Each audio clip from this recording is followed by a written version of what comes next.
of a different game for them if they'd obviously managed to keep that. It was not an easy game by any stretch of the imagination. Duncan, how would you sum it up? Tough game, wasn't it? Really, never saw a goal coming, did you?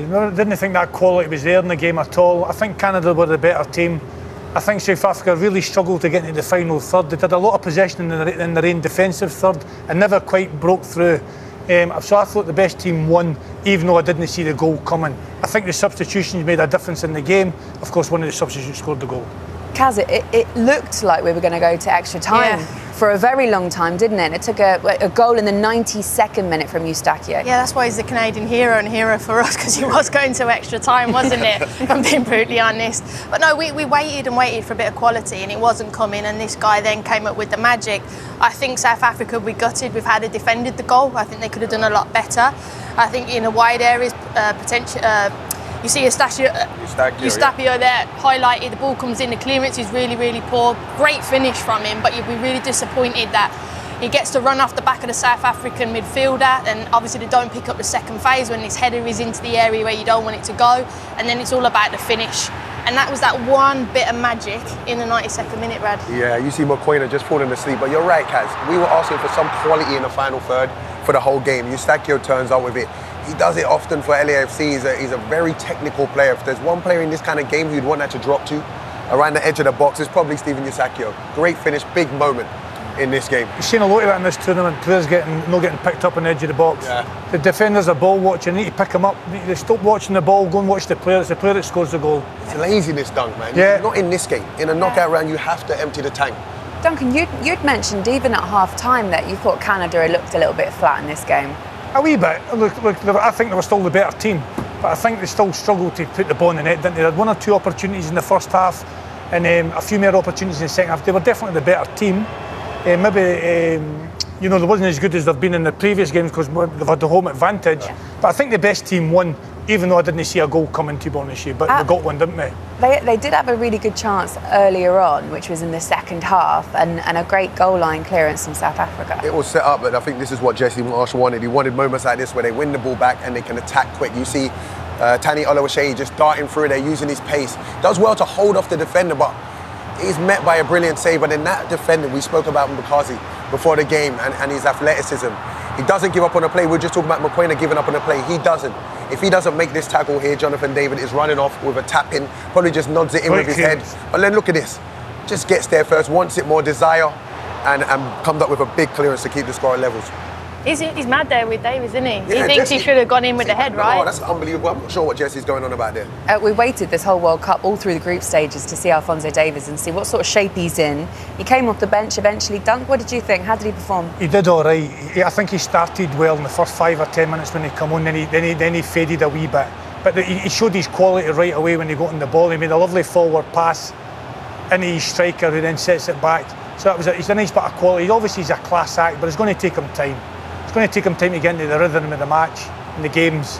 But it's nice to see him on the pitch because he's their star man, isn't he? The boy maybe have slid that extra pass in there, but yeah, I thought he took his... and then there, yeah, he showed a wee bit of class there with his dribbling. Played left wing, normally you see him at left back, but obviously he's that important to put him on the pitch, and it's nice to see him.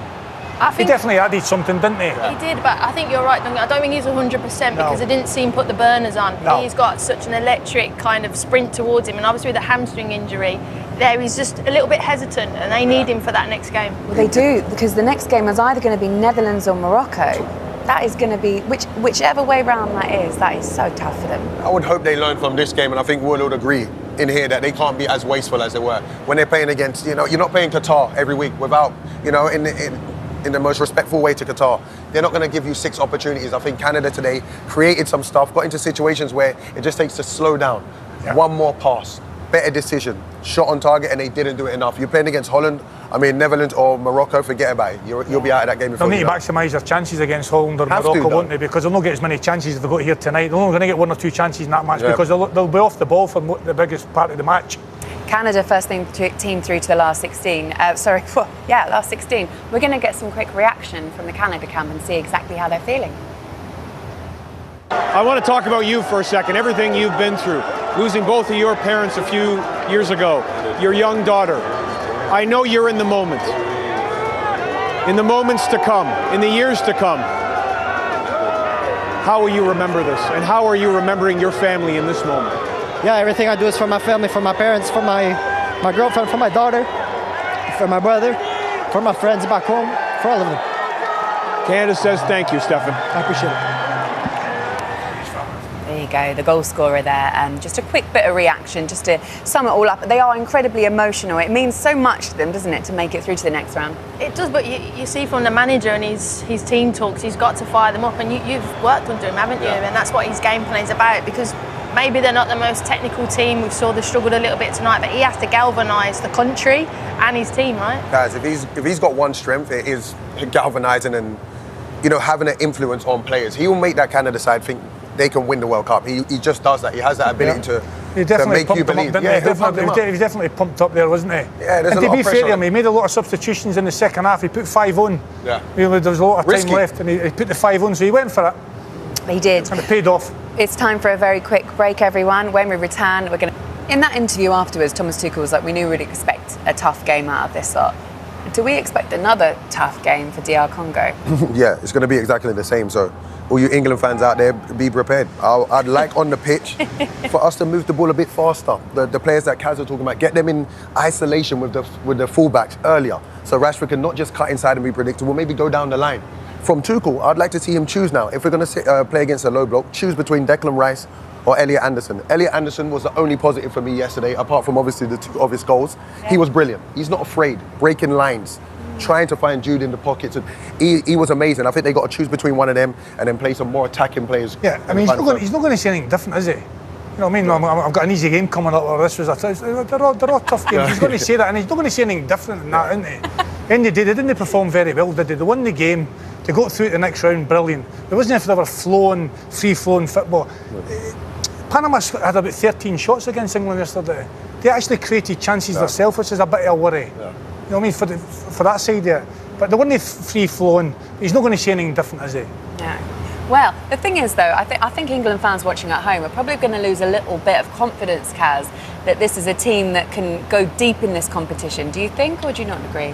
I think we're a team that are built on athleticism, and we're going to run over teams. And when we don't have that space, or we don't have maybe, like I said yesterday to you, we don't have that creative little 10, that little jinxer. Our 10 is Jude, and Jude is amazing, but Jude is an athletic animal, and I love that, and I'm not knocking him. He's our best player at the moment for me.